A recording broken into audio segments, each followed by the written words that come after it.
Então tu tem que saber a 1 mais a n vezes n sobre 2. S letra maiúscula, por favor. Soma dos termos de uma PA.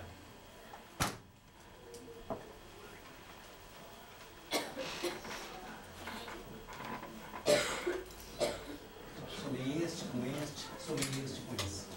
Essas somas são todas iguais, são. Quantas elas são? N. Por quê? Existe um número de termos, quando tu inverteu é o mesmo número, quando tu soma é o mesmo número. Então multiplica pelo número de termos. Divide por 2 porque eu estou juntando 2 a 2 para obter essa soma. Agora fica muito mais doce da maneira que o Gauss fez, né? 101, 101, 101, 101, 101. Aí no centro, no centro tem 50 e 51. Qual é a soma? 101. Gosto de louco. Ele tem contribuições incríveis aí, não pensa que ele se limitou a fazer isso? Ele calculou órbitas de estrelas sem computador e sem telescópio. Consegue imaginar uma peça sem olhar no buraquinho?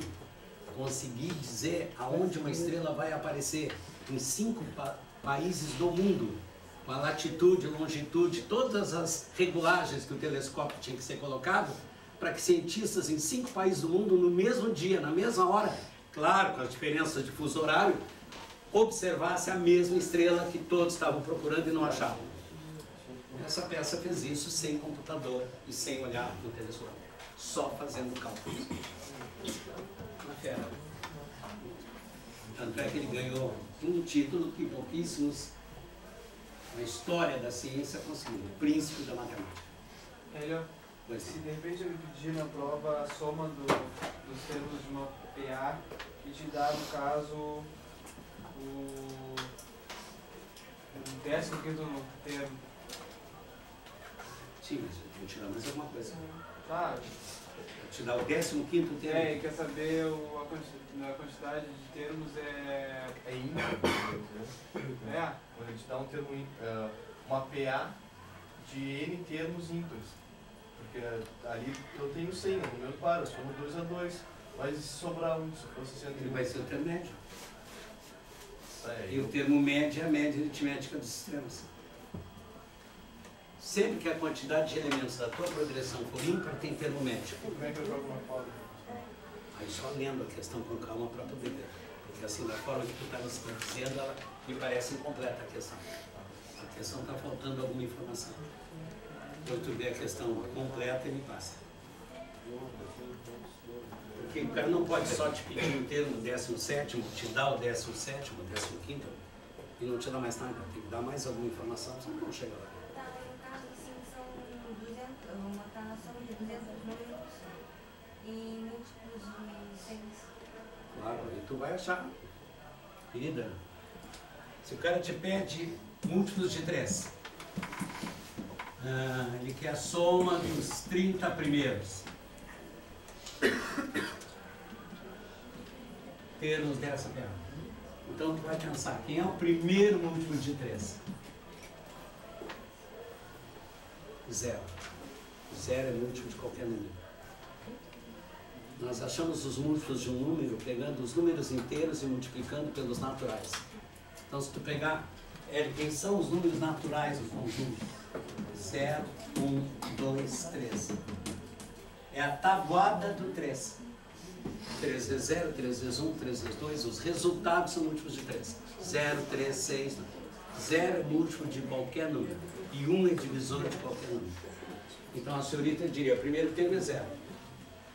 A razão é 3. Quantos são? 30. O que eu tenho que achar? O último. Que não, nada mais é do que o AN. A senhorita pega a fórmula e substitui o valor do 1, que é 0, do AN que tu vai achar pela forma do termo geral, ou tu vai aplicar a forma do termo geral, ou a senhorita vai fazer direto. A 30 é igual a 1 mais 29R. É a mesma coisa. Aí a senhorita substitui aqui o valor do primeiro, que é 0, da razão, que é 3, porque eles crescem de 3 em 3, razão é 3. 3 vezes 9, 27, 87. Então tu vem aqui e bota 0,87 multiplica por 30, divide por 2, vai ter a soma dos 30 primeiros múltiplos de 3. Se fosse múltiplo de 5, 0, 5, 10. Múltiplo de 7, 0, 7. A não ser que eles te digam múltiplos de 3 positivos. Aí o primeiro é 3. Se disser múltiplos de 3 seco, começa no 0. Se disser múltiplos de 3 positivos, vai começar no 3. Porque 0 não é positivo, 0 é neutro. Então tu tira o 0 do universo. Primeiro a 1 é 3, a 2 é 6. Aí tem que ter a palavra positivo. Se tiver negativos, menos 3, menos 6, menos 9 e assim. Mas a gente chega lá, mano. Nós vamos ter tempo para fazer muito exercício. Eu estou respondendo uma dúvida que surgiu. Agora não esquece, é sempre a tabuada do número. Ah, quem são os múltiplos de 7? 7 vezes 0, 7 vezes 1, 7 vezes 2 e assim por diante. Soma da PG, por favor. Mano, não anda, mano. Pode te acordar com um beijo na boca. Adoro essas loucuras. Eu embalo daqui, quando estou cansado, tá no céu. Olha aqui, ó. E eu não sou gay não, hein, mano. Não te roubei, vou fazer um sacrifício. Olha aqui, ó. Imagina a soma. A soma de uma PG pode se apresentar de duas maneiras. Ela pode ser limitada. Agora te liga. Limitada ou ilimitada. Espero que tu te dê conta que se ela for limitada vai ter uma fórmula. Se ela for ilimitada ela vai ter outra fórmula. Completamente diferente.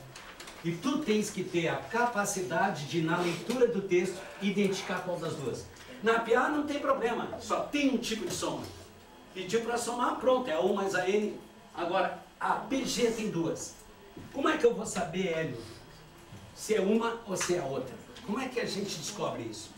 Agora é fácil, é limitada quando o número de termos é conhecido. O cara chega para ti e diz assim, calcule a soma dos 4 primeiros termos. Calcule a soma dos 20 primeiros termos. Calcule a soma dos 1000 primeiros termos. Calcule a soma dos N primeiros termos. Tem aluno que fica invocado com isso. Ele pensa que pelo fato da simbologia utilizada para representar quantidade, não foi numérica e foi literal, que ela deixou de ser limitada. Quantos termos eu quero somar? N. N é uma quantidade ilimitada, é só N que eu quero que some. Então não importa se a representação da quantidade é expressa por um número tradicional ou se é por uma estrutura simbólica. Não importa. Essa progressão é chamada limitada. A soma dos N primeiros termos. Eu quero a soma dos 2N primeiros termos. É uma quantidade limitada? É, só 2N. Agora, quando é que ela é ilimitada? Aí tem uma série de maneiras que a universidade usa. Ela te diz assim, calcule o limite da soma. Toda vez que a banca disser para ti, calcule o limite, é porque ela não tem. Então, se o texto vier, calcule o limite da soma da seguinte progressão. Geométrica, por favor, só geométrica. Também pode dizer, calcule a soma da PG decrescente. Mas você está falando para qual é o limite, não quer dizer que tem um limite? Claro, mas o limite é exatamente um valor para o qual essa progressão nunca vai chegar. A teoria dos limites mostra que é uma sequência numérica que se aproxima de um valor sem nunca ser igual a esse valor. Então tu vai acrescentando termos e termos e termos e termos e ela nunca termina e tu nunca chega no limite. É aquela velha história, mano, que tu diz para um filósofo, eu quero percorrer uma distância, mas vou percorrer sempre a metade. Tu vai dizer, pô, se eu for para uma sala, de repente eu estou de cara na parede, mas mentalmente tu não chega. Porque por menor que seja a distância, tu sempre percorre a metade. E sempre a metade, e sempre a metade. Então tu nunca chega. O limite é isso. É um valor que está ali, mas eu nunca chego nele. Eu estou cada vez mais próximo, mais próximo, mais próximo, mais próximo, mas nunca chego.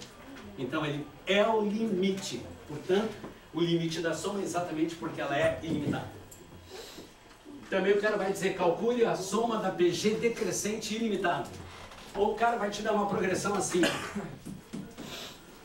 Por favor, valoriza essa maneira de escrever. Dá uma olhadinha para cá, vê se ela tem sentido para ti.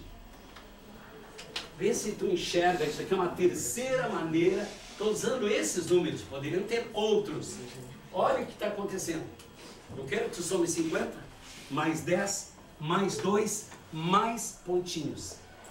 Se eu não tivesse colocado esse mais, ela seria limitada.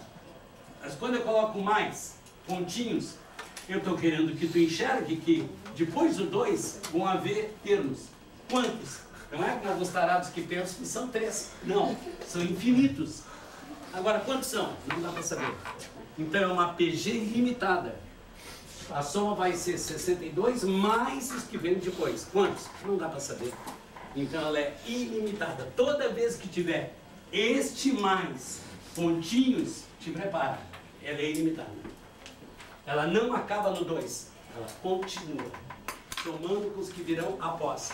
Quantos são? Não sei. Não dá para saber. Há uma fórmula por de cima, há uma fórmula por de baixo. Professor, se ela dividir a soma dos infinitos termos também, ela... É que a gente evita de falar infinitos, a gente fala ilimitado. Porque infinito é uma grandeza tão complicada que toda vez que tu exemplifica, ela se torna finita. Tu não consegue dar um exemplo de infinito. Porque os livros de matemática dizem conjunto infinito, grãos de areia de uma praia. Conjunto infinito, peixes. Conjunto infinito, estrelas do céu. Eles misturam não poder contar com ser infinito. Tu não consegue contar os peixes que tem nos oceanos, lagoas, açudes, colchões d'água, essa loucura toda. Né? Não tem colchão d'água com os peixinhos? Não. Tu não tem? Devias ter, mas não é uma loucura para se distrair olhando os peixinhos. Então, olha só, é fundamental que vocês tenham conta disso. Não poder contar não tem nada a ver com ser infinito. Então, se tu criasse uma máquina de contar grãos de areia de uma praia, tu contar. Porque eles acabam. Mas a gente não sabe contar, então diz que é infinito, é uma expressão equivocada. Só tem um conjunto que é infinito, os números. Esse conjunto é infinito.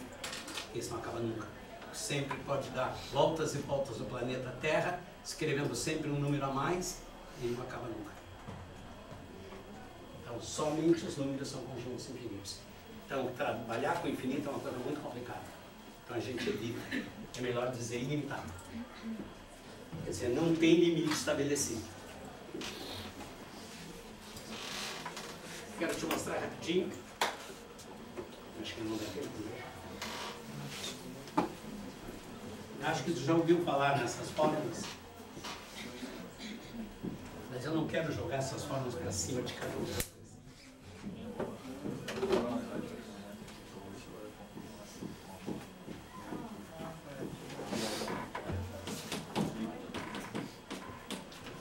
Eu quero a soma.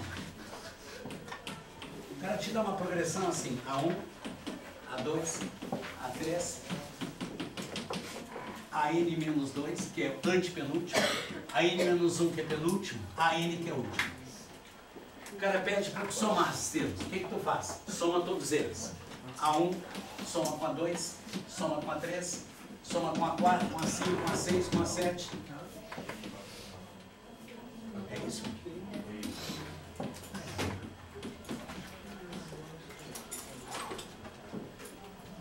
Continua na próxima aula, termina a teoria e vamos fazer exercício.